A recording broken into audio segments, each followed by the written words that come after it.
Good afternoon, everyone. My name is Brian Seymour. I am the program manager for the Made in Baltimore program. We are a program at the Baltimore Development Corporation, which is our city's economic development agency. The work of Made in Baltimore is aimed at supporting and promoting makers and manufacturers here in Baltimore City and helping to grow the buy local movement in the Baltimore region. We offer business development services and resources to small batch manufacturers, makers, and retailers. We do this through programs like this workshop series. Today, we are joined by Chris Wehner and Tyler Von Lange from Gross Mendelsohn to discuss accounting and bookkeeping for small businesses. We ask that you please remain muted through this presentation. We would love to see your faces if you are comfortable. This is a safe learning space, so there's no such thing as a bad question. When you have a question, please quietly add it to the chat, and it'll be answered during scheduled question and answer segments. Do not feel pressured to keep up with note taking. Again, this workshop is being recorded and will be posted on our website at a later time. Thank you to our parent agency, Baltimore Development Corporation, and thank you to Gross Mendelsohn, and thank you to you all for showing up today. And with that, I am going to hand things off to Chris to get us started. Thank you, thank you, thank you. No problem. All right, let's see here. So good morning, everybody.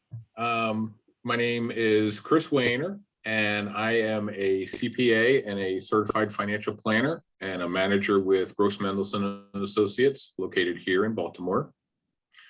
With me is Tyler Von Lange, who's also a CPA and a senior tax associate with Gross Mendelsohn. And we also have Lisa Carmichael with us, who is our Director of Business Development. So today we're going to be talking to you about the fundamentals of accounting for a small business, getting into how to budget for your company, and then, as Brian said, we're going to be answering any of your questions that come up throughout the session. If there's anything that isn't clear or you'd like us to expand on our discussion, please virtually raise your hand or type something into the chat box and we can go into further details. There's a few goals that we have for this session. And the first is that you come away with what I like to call a takeaway. So whenever I attend some sort of seminar or presentation, I'm always looking for one or two things that I didn't understand before, that I now have more clarity about, or something new that helps me accomplish, things that I want to get accomplished. And so I think that each of you has some particular reason for coming here today, attending this session, something that you want to get a little bit more information about. And so our objective over the next hour or so is to find out what those reasons are and address them so that you can get that takeaway. Now, as Brian said, it's a little bit more difficult in a virtual environment to have one-on-one interactions. So, if there's something that comes up and we can't get into the level of detail that we need to in the presentation, our contact information, Tyler and I's contact information is listed at the end of the presentation and at the beginning. If we get off script, that's fine. We can talk about accounting for forever if we got on the right track. And we want to make sure that we get to the questions that you have answered. So I also have a goal for this session, and that is to try to get to what is important in accounting and budgeting for your small business. Cut through all the unnecessary stuff. There's a lot of details. Try to see the forest through the trees sort of mentality, get you started and give you confidence about finances and accounting because, I understand that some of these topics can be very intimidating to people.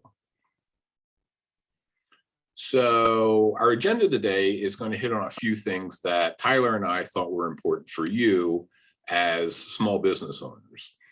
The first is that we're going to describe exactly what accounting is and why it's important for you to pay attention to it and be knowledgeable about it for working in your small business. We're going to get into some of the terminology, some of the concepts that we think are important for you to understand as you're going through your records and talking with your finances, about your finances, with people inside and outside of your organization. The next thing that we're going to do is we're going to get into some of the fundamentals of budgeting for your business, what you need to look out for, and how to put your budget into play so that you can make the decisions that you need to make as a manager and as an owner. We're going to talk about setting up an accounting system briefly for your business, and some of the rules and the regulations that you need to comply with in your business, and the benefits of having a strong accounting system so that compliance is easy. And then the last thing that Tyler and I are going to talk about is what we do on a day-to-day basis that helps our clients, and how we can help you and your small business succeed and be profitable. So our first topic is about what is accounting and why is it important? So accounting is sometimes called the language of business. And any discussion about finances and money in the small business environment inherently incorporates accounting terminology. And so being familiar with that terminology is going to give you that confidence that I mentioned earlier, so that you can communicate exactly what's going on in your business. So accounting is the process of recording financial transactions that occur in your business. So the accumulation of financial transactions is financial reports. Oh, am I not sharing my screen? Let me see here. Oh.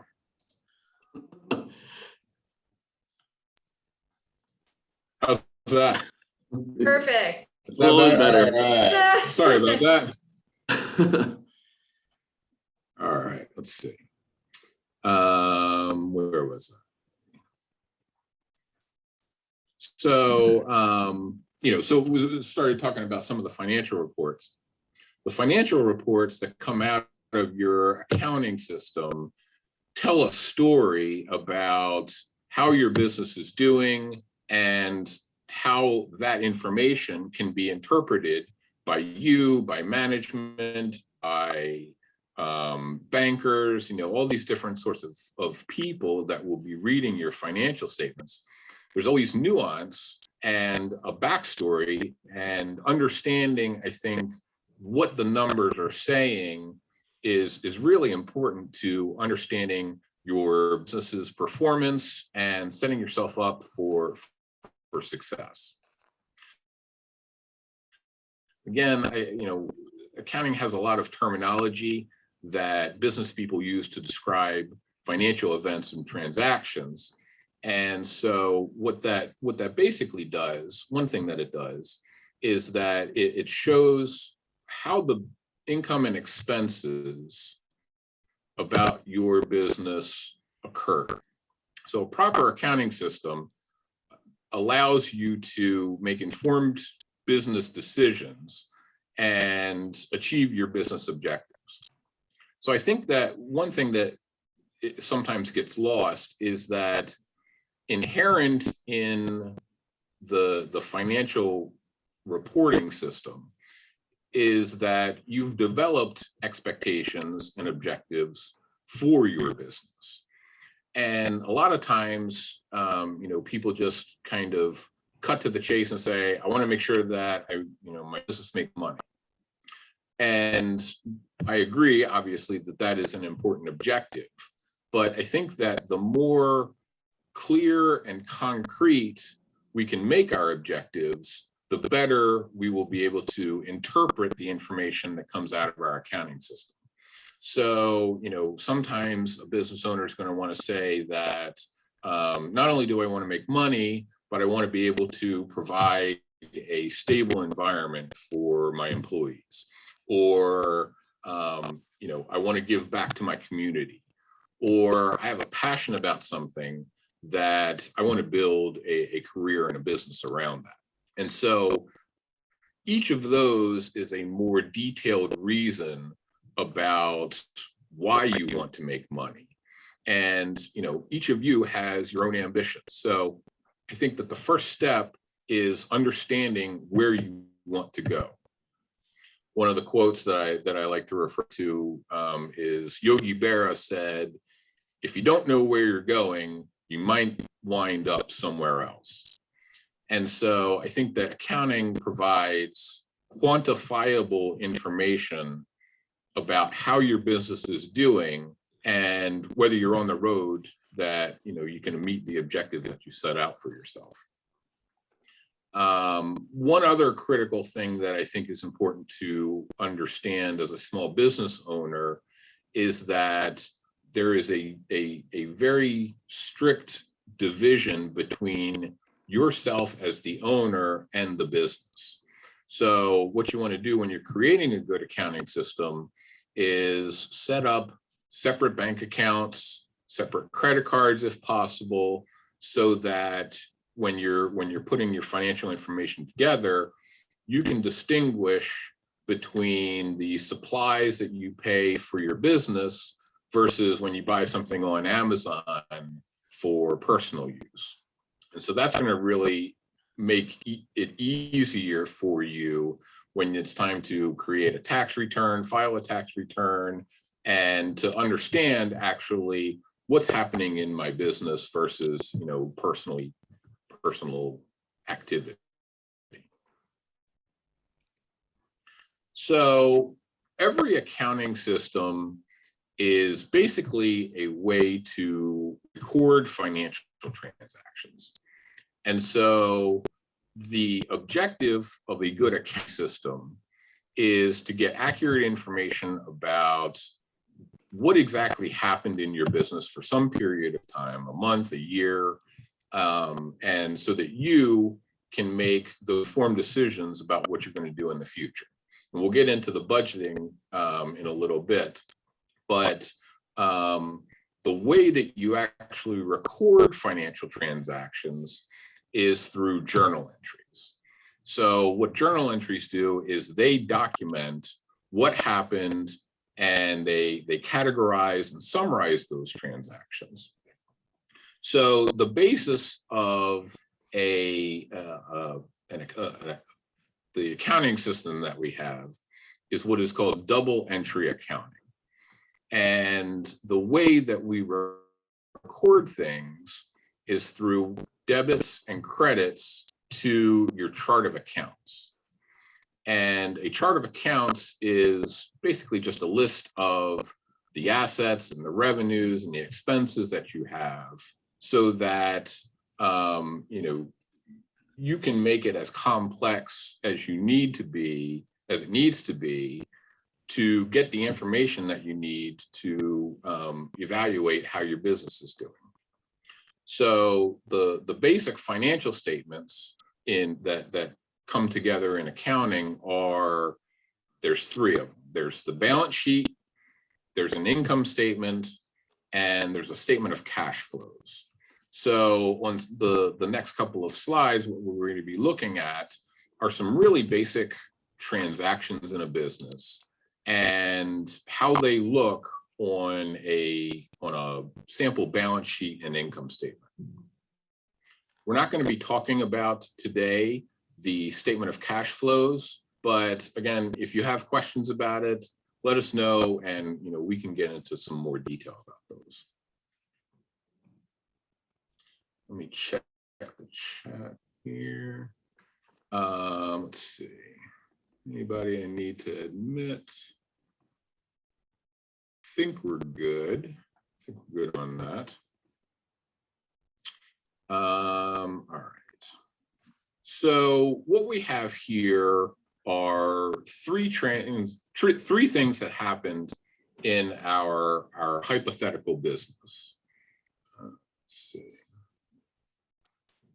All right. So we have three different things that happened in our hypothetical business. The first thing we did was we sent something. We performed a service for a customer, and they paid us $1,000, which is great.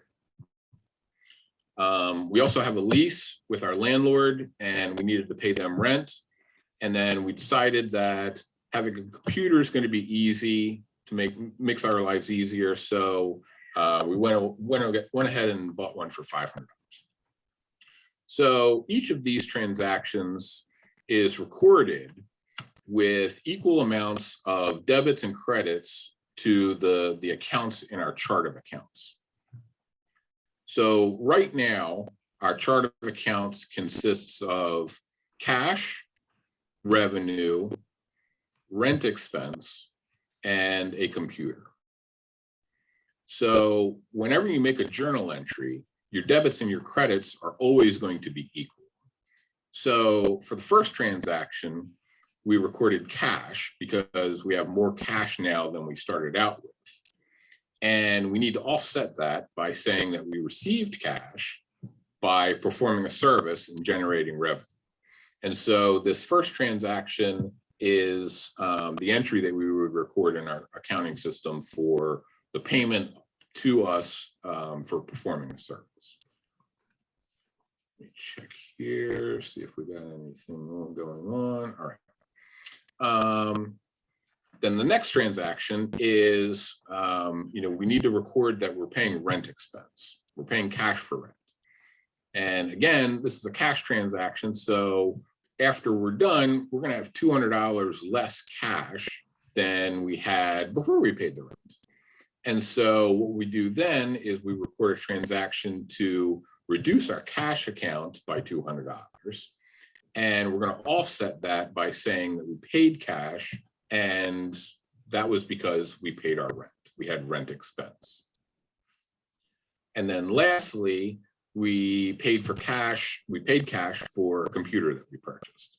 So we're going to, again, reduce our cash balance. We're going to credit our cash balance by $500. And then we're going to offset that by recording an asset on our books called computer to show that that computer had a cost of $500. And so each of these transactions was ultimately settled in cash, checking accounts, cash, those are all the same sorts of things. But a little later on, we're going to talk about some of the types of transactions that don't involve cash. But I think that one of the things that we want to make sure that you get out of this presentation is that cash management is one of the critical keys to success in your business. And so the cash basis is what we would recommend that you focus on. Chris, can I ask a question? Certainly. Based on that last slide, and this is something that's confused me about accounting in the past. If we're paying cash for this computer, why does the $500 show up on the credit side as opposed to the debit side? My intuition would switch those. So there's 5 main types of accounts in accounting. Let's see. There's an asset, there's a liability, there's stockholders' equity, there's revenues, and there's expenses. And so each of those 5 different account types, basic account types, has a natural debit or credit balance. And so when I have $1,000 of cash, another way to say that in accounting terminology is to say that my cash balance has my cash account has a debit balance of $1,000 because assets have a natural debit balance. expenses also have a natural debit balance. So what that means is that if when I'm recording a transaction in my accounting system, if I debit an asset or an expense, that means the balance is going up. Conversely, liabilities, equity, and revenues all have natural credit balances. And so if I credit revenue, or I credit liabilities, or I credit equity, that means those balances are also going up. And so what happens when you record these transactions, the first transaction means that when I am debiting cash, which is a type of asset, that means my cash balance is going up, because cash is an asset and assets naturally have a debit balance. I'm also crediting revenue. Revenues naturally have a credit balance. And so when I credit revenue, that means that revenues are also increasing. Looking at the next transaction, that also involves cash, but now cash is decreasing. So when I credit cash, that means my cash balance is going down. And so when I'm recording these transactions, basically what I've done in these three transactions is demonstrate activity in my cash balance. And so the first transaction, I have more cash, and so my cash balance goes up. In the next two, cash goes down, and so I'm crediting cash by $200 in the second transaction, and I'm crediting cash by $500 in the last transaction. Now, at the third transaction, when I buy the computer, both the computer and cash are both assets. So when I debit an asset, that means it goes up. So when I purchase a computer, now I have an asset of $500 called computer. My computer balance increased by $500. Well, how did that happen? That's because I paid cash and my cash balance decreased by $500. Does that make a little bit more sense about what the difference is between a debit and a credit, and why the asset balance goes up and down? Sure, yeah. Okay. I think it is confusing too, because like usually when you talk about your personal bank account, it's like credited to my account, your cash is going in, and like people call it crediting. So it kind of is like opposite in that sense, which can be confusing. I think Nicole Sullivan also had a question about cash. Where's that?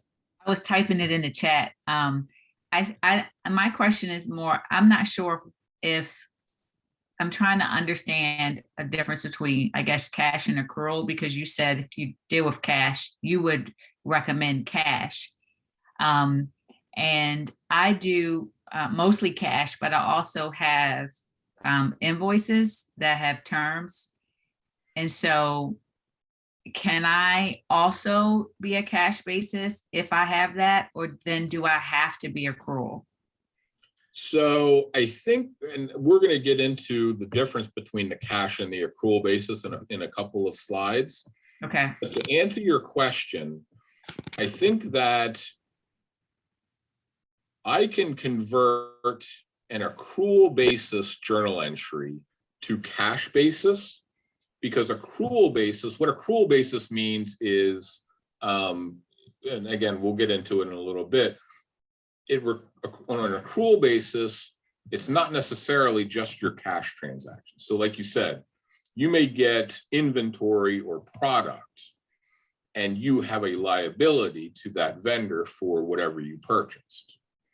Well, in that transaction, when you accepted that inventory, there's no cash involved. You haven't paid for anything, and you still have the cash that you have, But now you have a liability, and that's a non-cash transaction. And accrual basis financial statements are more accurate than cash basis.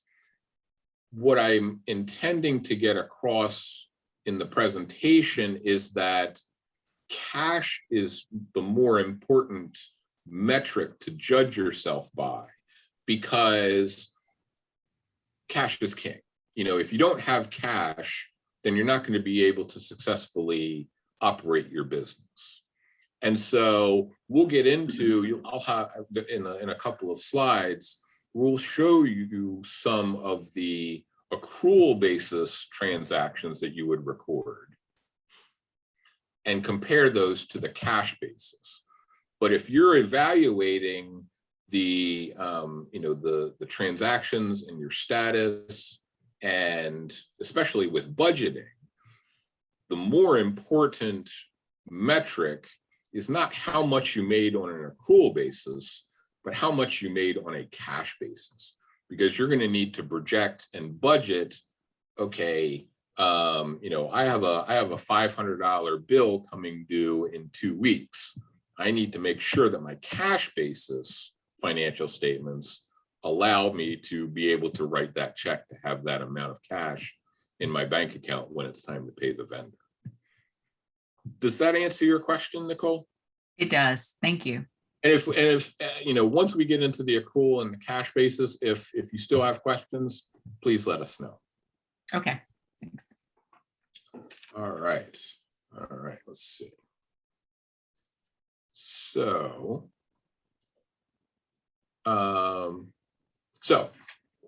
what we have is, we have 3 transactions, very simple transactions that we've recorded in our business. And now we're going to start talking about the first financial statement, which is the balance sheet. And so the balance sheet is a financial statement that's reported as of a specific date. And what it reports is the amount of your assets, your liabilities, and your equity. Those are the only 3 things that are reported on a balance sheet. And so an asset is something that you own that's going to provide you with future benefit in your business. And so, we talked a lot about cash, and cash is the easiest asset to understand. You pay bills with it, you can compensate employees with it, or ideally, you can give it to yourself as the owner of the business. And so, again, we're going to be focusing on the cash basis, but other examples of assets can be accounts receivable, the amounts that you are owed from your customers. Sometimes you'll buy inventory. Inventory is an asset, a very common asset. And as we saw in one of the previous transactions, property and equipment and computers and those sorts of things, all of those are very common examples of assets that you'll have in your business. Liabilities are things that you owe to others. As we talked about with Nicole's question, a lot of times you're going to have liabilities, things that you owe because you took possession of inventory. There wasn't any cash associated with that. And so on an accrual basis, liability is an accrual basis concept. And on an accrual basis, you're going to have a liability, an amount that you have to keep track of that you eventually will need to settle in cash. And other types of liabilities are, if you owe your employees for payroll and things like that, or if you took out a loan from the bank, you have to repay that. That's another type of liability that a lot of businesses will have. Stockholders' equity, or equity, is basically the difference between what your assets are and what your liabilities are. And so, the way it's basically a plug between the difference of your assets and what your liabilities are. So this is the balance sheet that results from the three transactions that we recorded earlier. So this is a very simple balance sheet, and what it reports, obviously, again, is the amount of assets, liabilities, and equity that we have. So we have, at the end of after recording those three transactions, the recording the service that we got paid for, we paid our rent, and we bought a computer, we end up with having a cash balance of $300. And so obviously, hopefully, the assets that we have, the cash and the computer, they're going to benefit us in the future. And so the total of our assets is $800. Again, we're on a cash basis.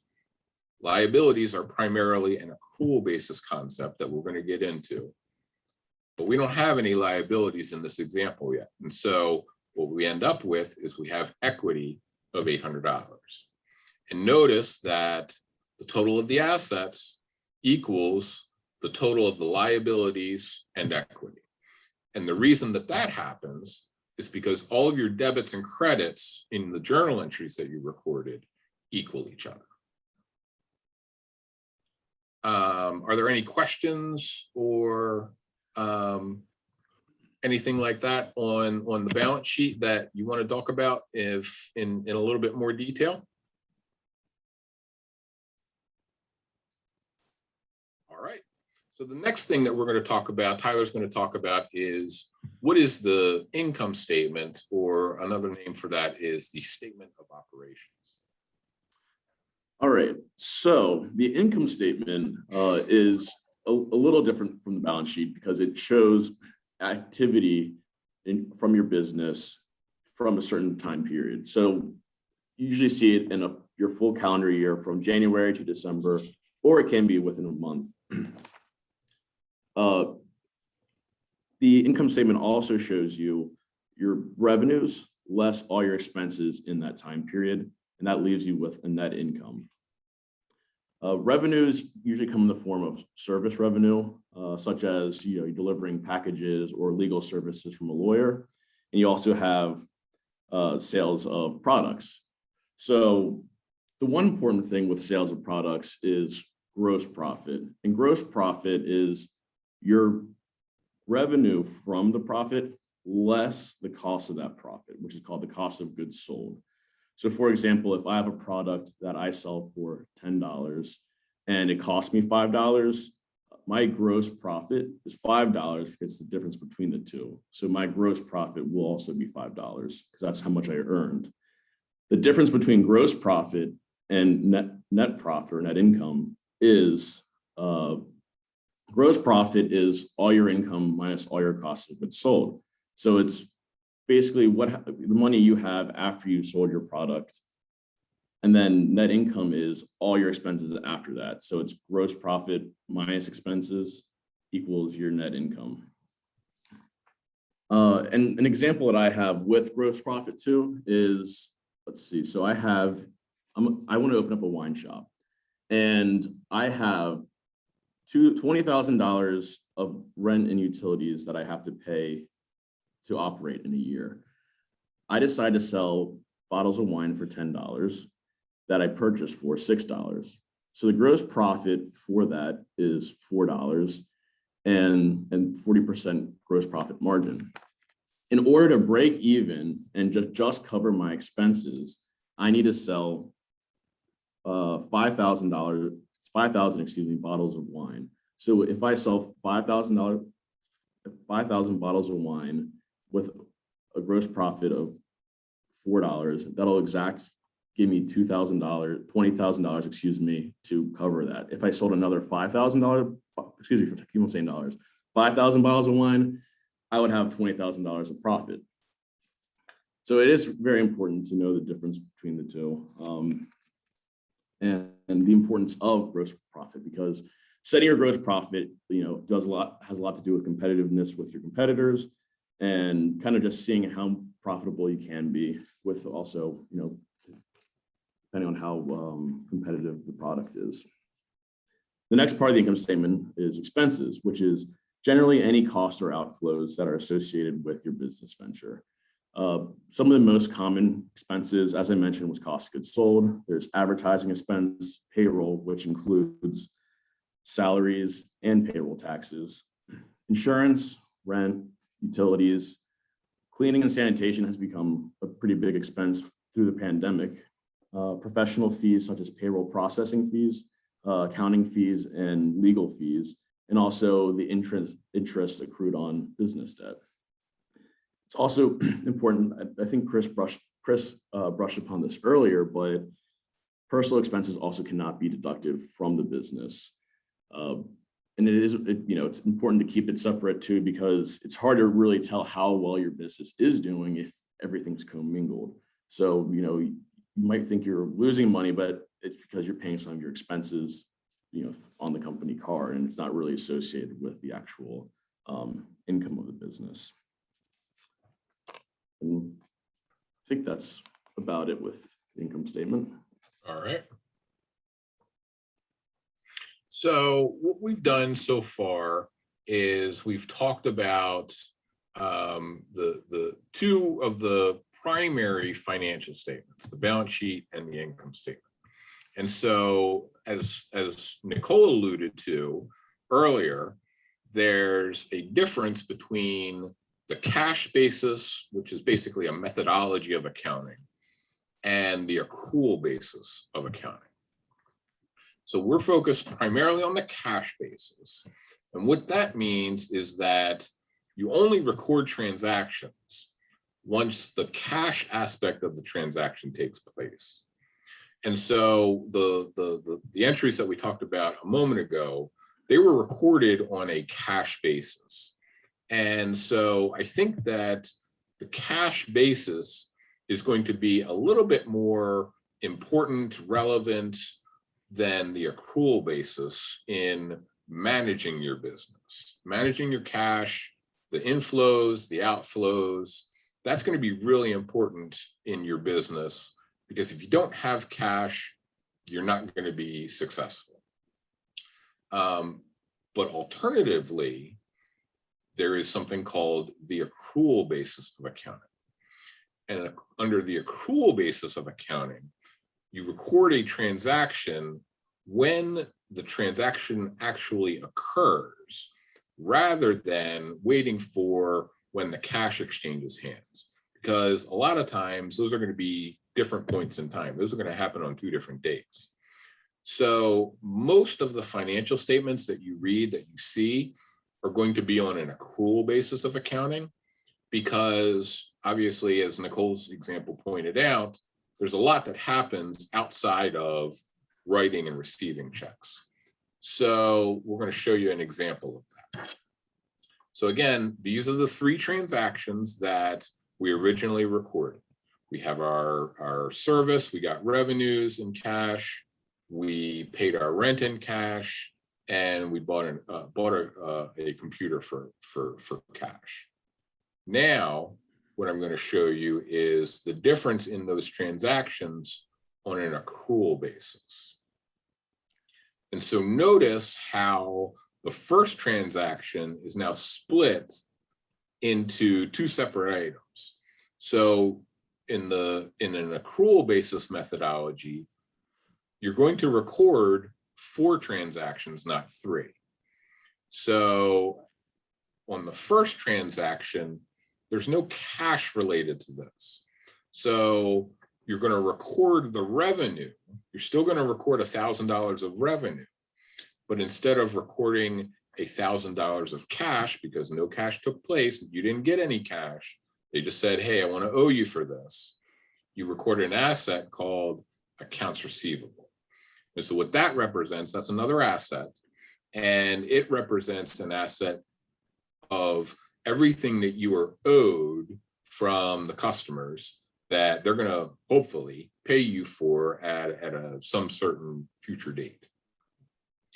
But on a cash basis, you wouldn't record that first transaction at all. The second transaction shown here is when the customer actually pays you the cash because you performed that service. In this example, you performed the service and the cash was exchanged at the same time. In this example, those are two different dates. You performed the service on Tuesday and they paid you on Friday. So what we do here is we record the cash that the customer pays us for at that later date as a debit to cash for $1,000, and we take off the receivable, the accounts receivable. So we credit that by $1,000.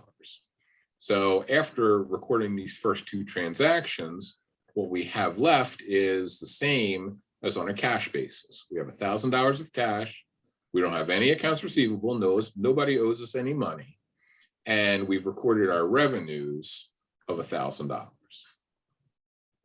And I think that this is important because within a month,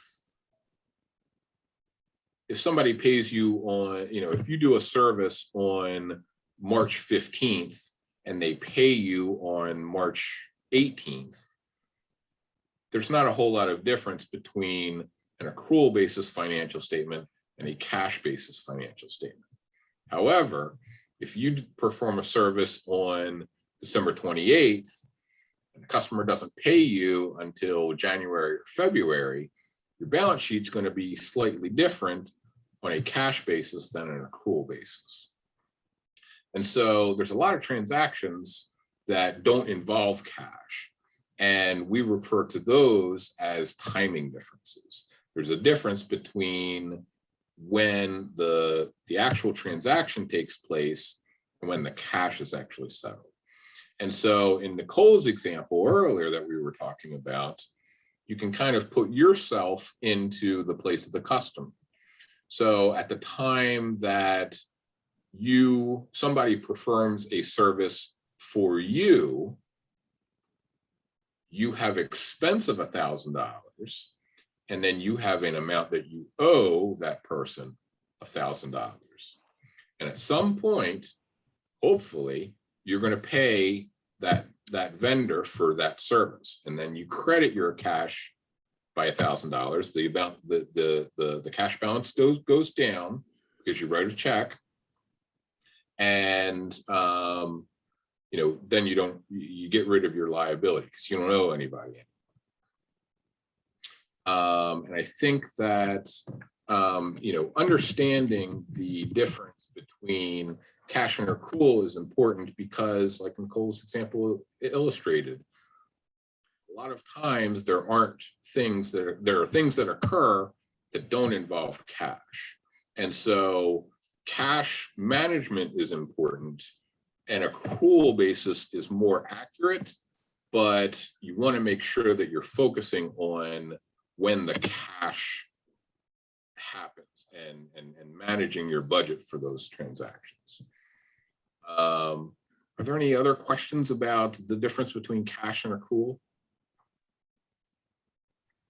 I have one question just about when these journal entries are supposed to happen. So Yeah. Is this like during the monthly reconciliation, or is it the best practice is that it's, so if I let's say I sell some product wholesale, typically the wholesale customer, the terms are net 30. So I send out an invoice at that time. Am I supposed to go in and record accounts receivable and revenue, and then later when they pay, it's cash or in accounts receivable? Is that kind of the best demonstrated practice, or is it that this is a process that happens during the monthly reconciliation? I think that is a question that a lot of people struggle with. And I think it's a great question that you ask, because all of this recording and paying attention to what happens takes time. And so, ideally, and I understand how it is to be a business owner, that you want to spend your time operating your business and not dealing with accounting and recording transactions and things like that. So I think, hopefully I'm answering your question. What happens is if you sell something and you've delivered product to a customer, you're going to want to document on what date that happens. Then you're going to also want to document when you get paid for that transaction. So if you, if you ship product to a customer on November 18th, and it's $1,000, like this transaction. On November 18th, you should record revenue on an accrual basis of $1,000. When you put together your financial statements on November 30th, as of the month end, what you're going to have is you're going to have this accounts receivable asset of $1,000 because at November 30th, customer hasn't paid you yet. But you're going to show revenue on your income statement of $1,000 because, hey, you did your side of the thing. You developed the, delivered the product, but you just haven't been paid the cash for it yet.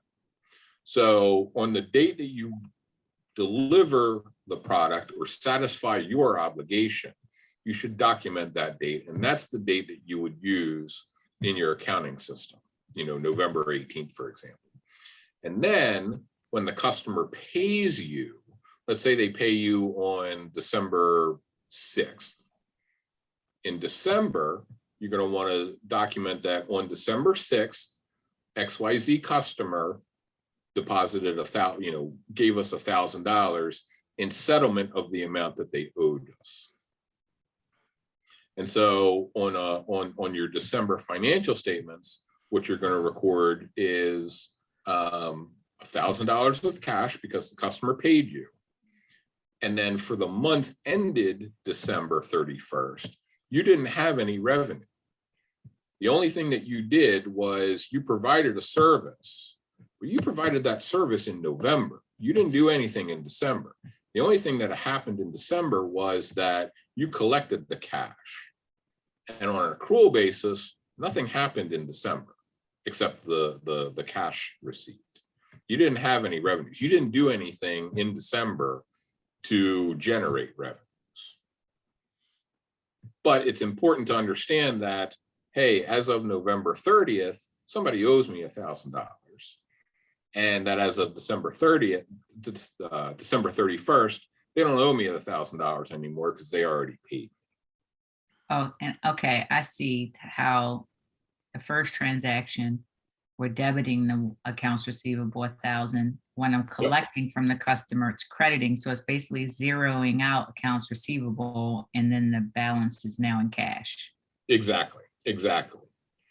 But if those two transactions straddle a financial reporting period, like December 31st, like if the first transaction happens on December 28th, and you don't get paid until January 6th, it's important to understand that as of the end of the year, I am cash poor. I don't have any cash at December 31st. I did stuff, I did work.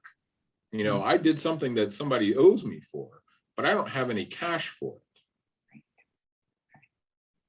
Does that make sense? It does. So does that mean that you have to choose one or the other?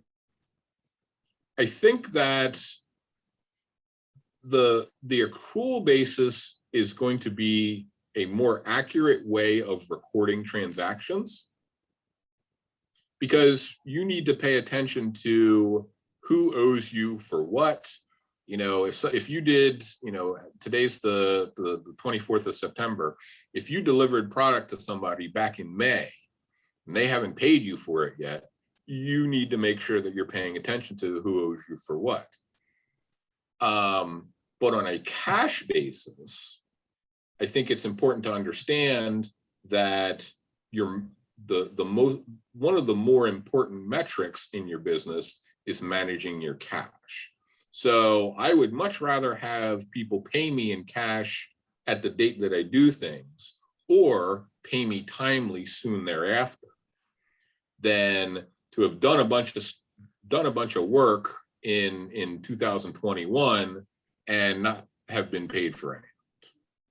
And so that's why the cash basis is is an important metric. I guess another way to explain it is that the cash basis method it's not as accurate, but managing your cash flow is more important than recording revenues and expenses on an accrual basis. Okay. Does that make sense? It does. Thank you. Wonderful. Let's see. All right, where were we here? So we talked about the income statement, talked about the cash, and I think that the next thing we want to talk about is some of these timing differences and another good strategy in managing your business in a bank reconciliation. Right. Yeah. And as Chris mentioned, the importance of cash. It's really important to, keep track of how much cash you actually have available. And that's where the bank reconciliation comes in. When I log into my personal bank account, I don't know if you guys have this on your bank accounts, but it shows me two balances. It shows me the bank balance and the available balance. So the bank balance is what I actually have in the bank. And if I have any upcoming bills that are automatically withdrawn that the bank knows about, it'll automatically deduct my bank balance to tell me, oh, by the way, this is happening in the future. So you don't actually have that money to spend. It's kind of similar with a bank reconciliation. So as you can see on the slide, there's a balance per bank. So this is as of December 31st, 2021. And you get a bank statement at the end of the month. And that bank statement is going to give you that number on the top there, $10,562. However, right before the end of the year, you had some last minute bills to pay to your vendors. So you paid a check for $248, $5,400 and $1,284. So the total outstanding checks. And so these are all checks that have been sent out in the mail, and they have not, as of the end of the year, they have not been deposited by the recipients.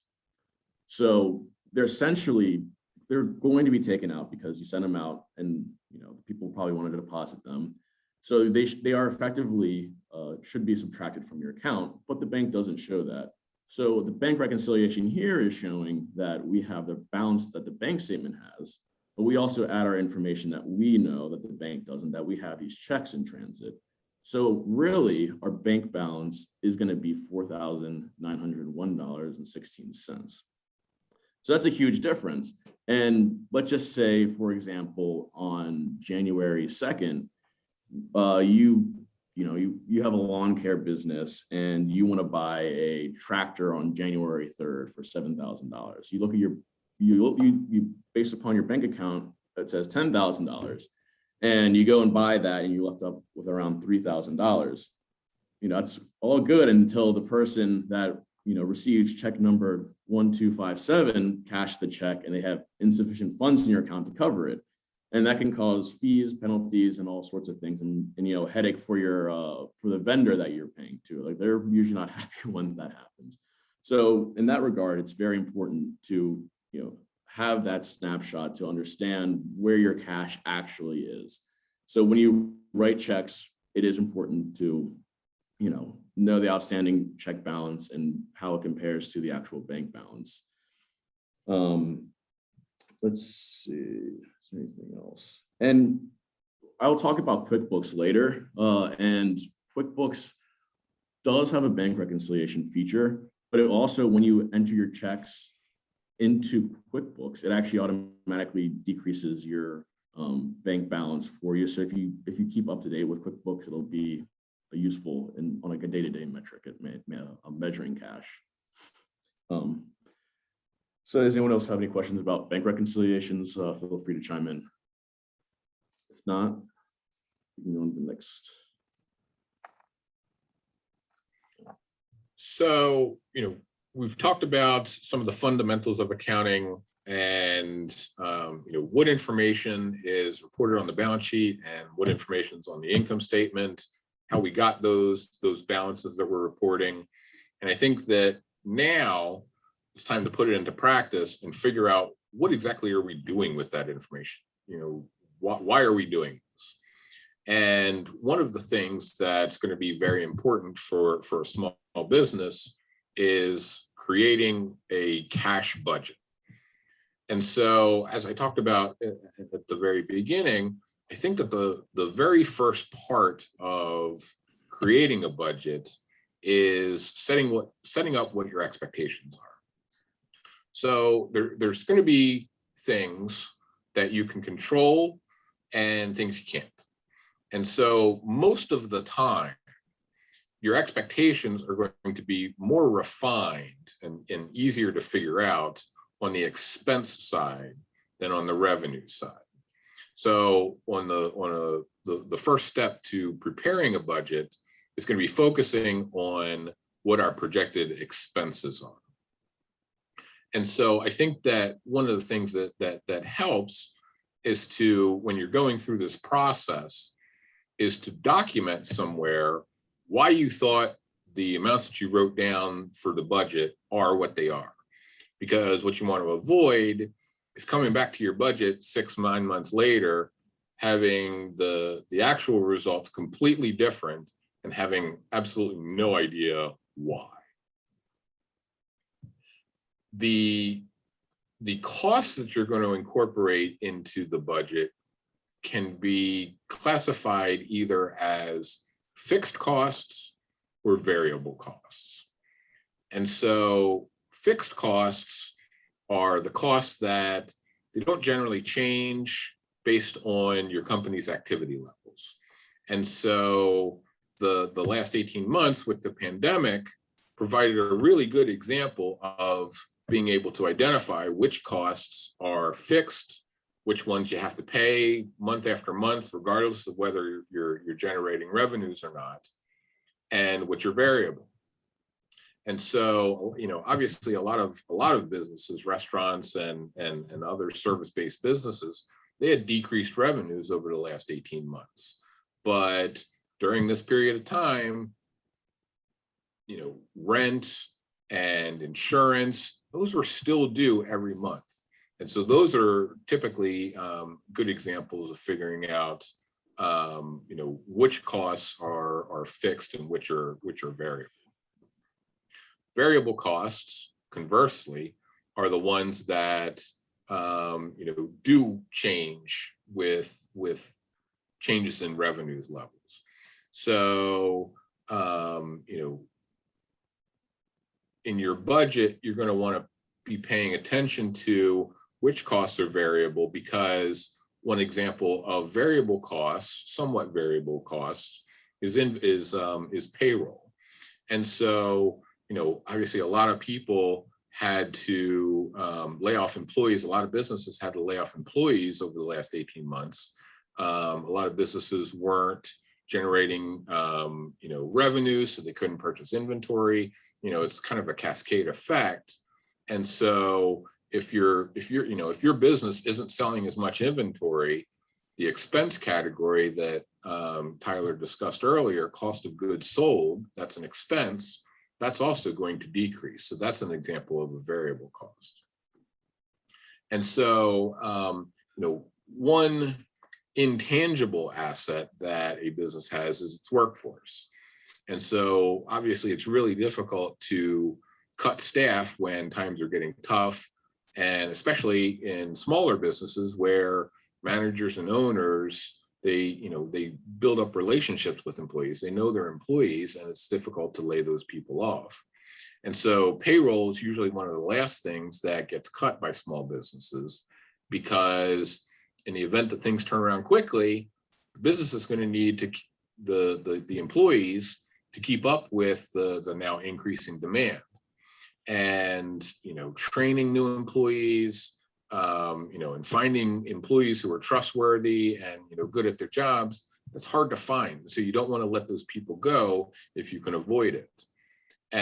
But payroll usually is a variable, semi-variable cost, but it doesn't necessarily have a direct correlation with a trend in revenue, because it usually lags, which means that payroll costs usually decrease only after revenues decrease, and payroll costs usually only increase after the corresponding revenues increase. So that's why it's a semi-variable cost.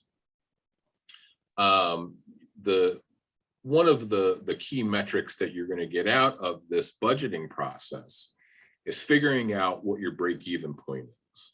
And so what that means is that you need to generate X level of revenues to cover your costs. And so usually in the first few months that you're operating your business, you're not going to generate those, revenues that sufficiently cover your costs. And so, obviously a lot of small business owners know that they're the last people that get paid, when a business turns profitable. But they're also the ones who stand to benefit the most from, having that increased success. And so what we're going to look at now is a simple budget that I've put together on how the break-even point is calculated. So in this example, what we're going to do is we're going to assume that the months of January through November, we're exactly the same. Obviously, that's not going to happen, but this is for demonstration purposes. And so what we see here is that the company in those months has somewhere around $5,500 of monthly expenses. So in each of those months, the monthly break-even point is $5,500 of revenue to cover all of the monthly expenses. But we had a little bit of a hiccup in December because in addition to our normal operating expenses, we needed to pay for some professional fees.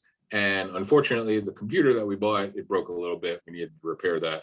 It was a $1,400 repair on a $500 computer, but regardless, we'll figure out how that works. But now in December, all of a sudden, the company has a cash shortfall of almost $3,400. And so while on a monthly basis, the break-even revenues are about $5,500 a month, the annual break-even revenues are closer to $5,800 a month. And so I think a lot of people, when they're putting together a budget, a good rule of thumb is to be what's referred to as conservative. And so what that means is that you want to err on the side of the worst case scenario with your expenses, meaning that your expense budget tends to have higher expenses than your expectations, and that your revenues are going to be lower than your expectations.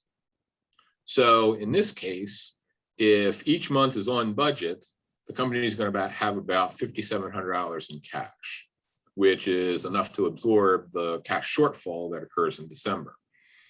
For the entire year, though, you made about $2,300, but that December was a little bit rocky because you needed to have a little bit of a cash cushion. So in this case, the company's break-even point is $70,000 in revenue. That's $69,720. But that assumes again that each month is going to be incredibly predictable and there aren't any surprises. And any business owner will tell you that that is hardly ever the case, but that's the objective that we have. Any questions about budgeting or anything like that we've talked about? All right.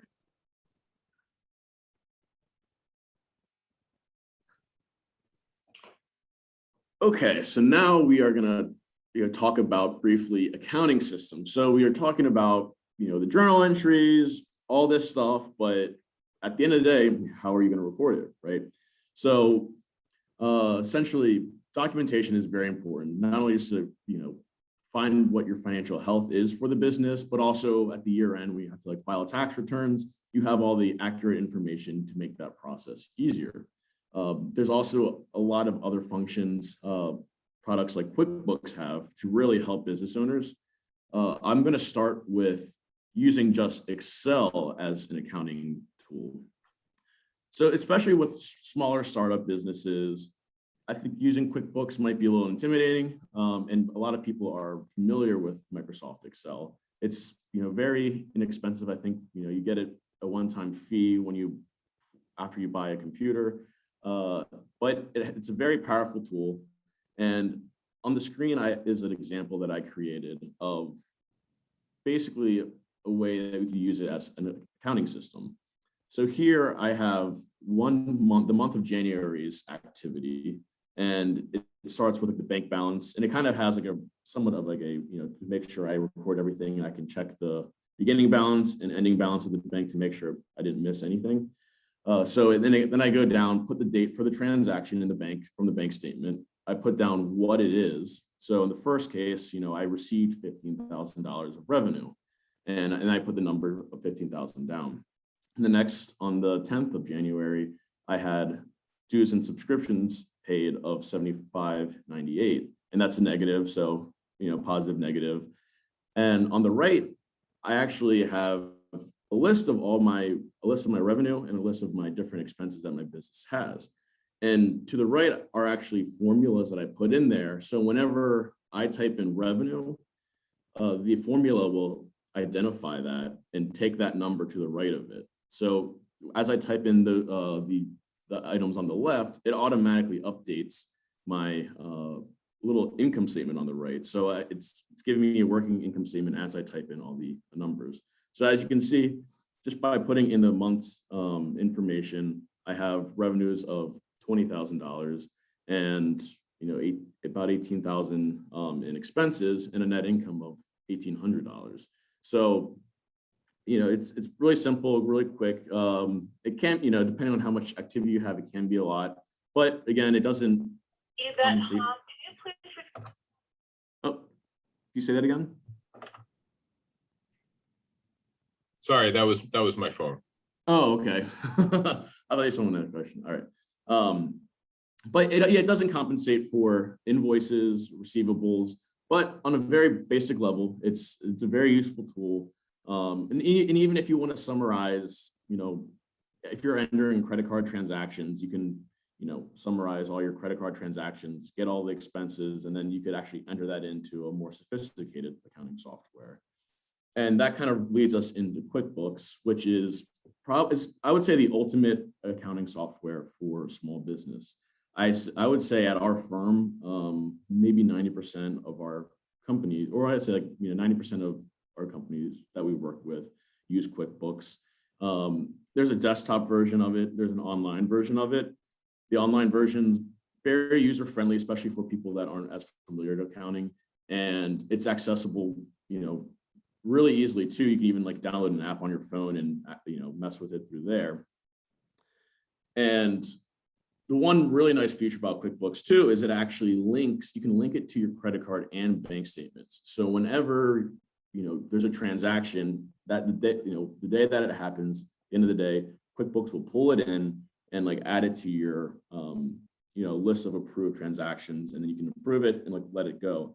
And it will actually try to give classifications for the expenses, but it doesn't always know, but you can change the expenses and it'll actually learn as you change expenses. So in the future, when something similar to that expense comes in, it'll know, oh, okay, that was an office expense. So anything that says AMZ in the description from the bank would be oh, Amazon, so that should be supplies.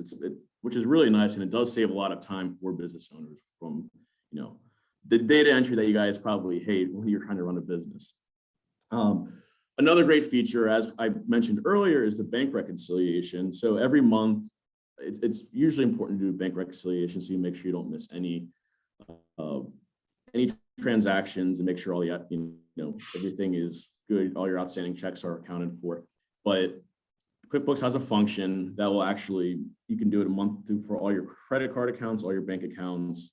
And it even has, I think, a tutorial video to help you go through the process for the first time.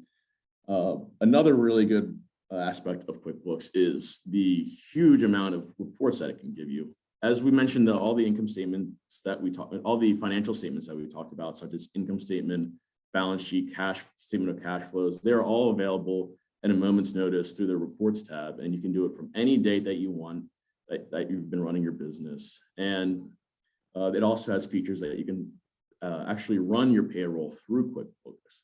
So it'll automatically put all that information in your financials, so you don't have to worry about recording it. And it's, I think, a pretty seamless function. And it does 1099s at the end of the year for you too. If you record all the information for the contractors that you have, it'll just spit out a report and it'll file your 1099s for you. So there's a lot of great things you can do with that. But it's a really great program just to give your business a financial, snapshot of how you're doing at any given time, just the way it so easily updates through the different dates. And you can also do input budgets, and it'll give you budget to actual reports, so you can see how, the difference between what you budgeted for and what you actually ended up doing for that month or year. So there's a lot of great features for it. So that covers it for that. If you have any questions about it, please let me know. So we're not going to spend a lot of time on compliance, but I think another thing that really helps small business owners with a good accounting system is that it makes tax time easier. So everybody wants to try to minimize the amount of taxes that they have. And, it makes my life easier. It makes your life easier if you have a strong accounting system and, for your annual financial reporting requirements. Income taxes are a variable cost, and you don't pay taxes in excess of 100%. So the amount of taxes that you pay goes up and down with the amount of activity, the profitability of your company. And income taxes are based on two things: the amount of income that you have, and also the way that your business was legally set up. You can be set up as either a small proprietorship, which is the most common with very small businesses, one owner businesses, no employees, things like that. Or you can be set up, the second opportunity is as a pass-through entity, as either a partnership or what's called an S corporation. Or third is usually reserved for larger entities. You can be set up as a corporation. And all three of those have different income tax structures and reporting responsibilities. But, in any of them, if you have a good, reliable, strong accounting system in place, you've recorded your transactions timely, you've reconciled your bank statements every month, and you understand what's going on in your business, tax time should be a breeze. And so the last thing that I wanted to talk with you guys about today was, what do Tyler and I do on a daily basis? So we're both CPAs, certified public accountants. And what that means is that we're professionals. We both are licensed from the state of Maryland to practice public accountancy. And it's kind of like a lawyer who's licensed to practice law in the state of Maryland or Virginia or Pennsylvania or anything like that. And so every CPA goes through a rigorous exam and has all these different requirements so that they can be licensed by the state to perform public accountancy. And we do a lot of different things. A lot of people think that CPAs just do taxes, but one of the things that I've done in the past, what my background is as an auditor. And what an auditor does is puts financial statements together and makes sure that the financial statements that are presented to a bank or the IRS or investors or things like that, an auditor makes sure that those financial statements are accurate.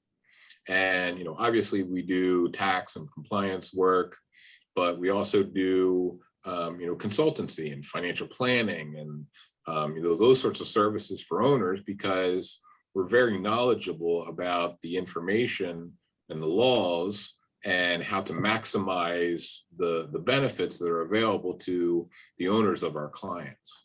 And so I think that we can provide strong accounting and financial reporting advice that meets each of our clients' objectives.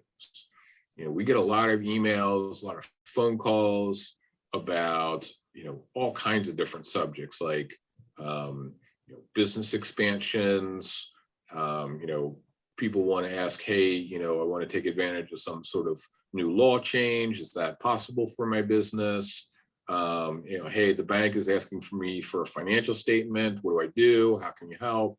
There's all sorts of things that we get asked about, and we're trained and have the experience required to help our clients with those sorts of situations. So, long story short, we help businesses, business owners with financial things, because I understand that money can be intimidating a lot of times. And I had a client tell me just the other day that she thinks that her accounting system is important, and she relies on it because she can make informed decisions about her information, about her business, what revenue, how much she needs to pay or spend on certain inventory, when certain bills are going to be taking place, when she's going to need the cash for those sorts of things.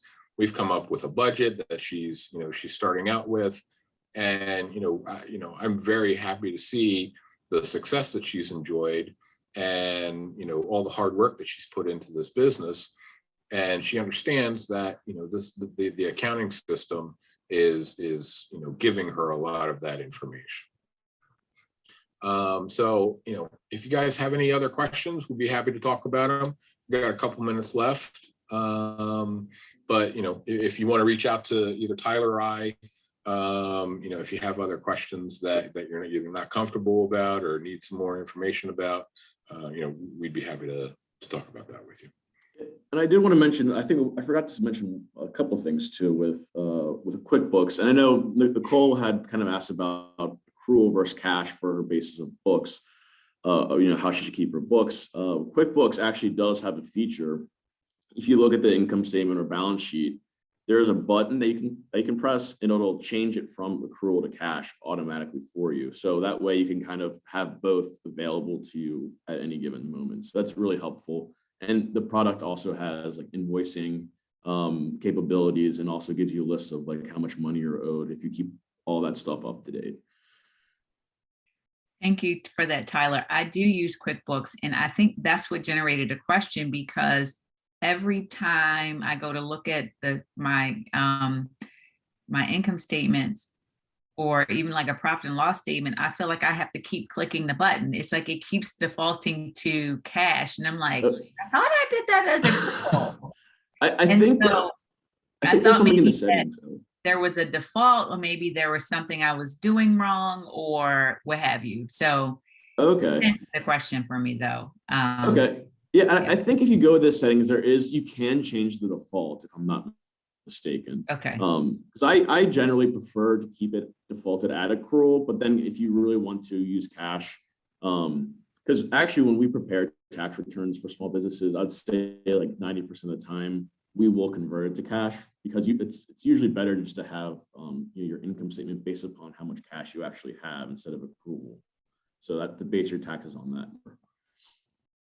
Okay. Thank you. Of course.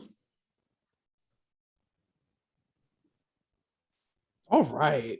That was fantastic. Thank you. It was absolutely fantastic. Thank you so much, Chris, Tyler, Lisa, Gross Mendelsohn as a whole. This was, I'm like, I have pages and pages and pages of notes right now. And I'm just really excited that you guys were able to give your time to the Made in Baltimore network for this. Oh man! And again, Yeah, thanks for having us. It was great to work with everyone here. So. Listen, never. I am one of the few people that can talk about accounting and be enthusiastic about it. So listen, I'm hoping that anyone who comes in contact with this will leave this being able to be more excited about talking about accounting. I feel like that's something really important for all of us, even if you're seeing this in the future and you don't own a business. It's always important to make sure that you know where your money is, where your tools are, so that way they can save you when that time comes.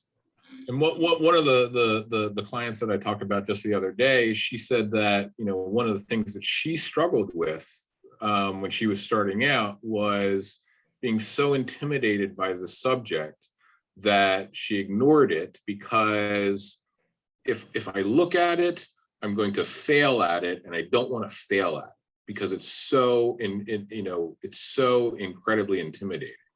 And so, you know, like I said at the beginning, what my objective is to give people confidence that I can start this. I'm not going to understand everything, but I can dip my toe in the water and I can start down that process. And as I learn, I become more confident. And as I learn more, I become more confident. And at the end of the day, you know, it's really amazing how much you will learn just by experience. Oh, totally. Totally. See, and we got to end on a word on a Good Friday. And again, to everyone, this workshop will be available on our website in the coming weeks. And you can head over to madeinbaltimore.org, check out some of our previous workshops. Again, thank you to our parent agency, Baltimore Development Corporation. Thank you again to Chris, Tyler, Lisa, and the entire Gross Mendelsohn team. Thank you to every single person that took time out of their Friday to come join us. And I hope all of you have a fantastic weekend and have found knowledge, tips, tricks, strategies to prepare you for whatever is coming in the future of your business.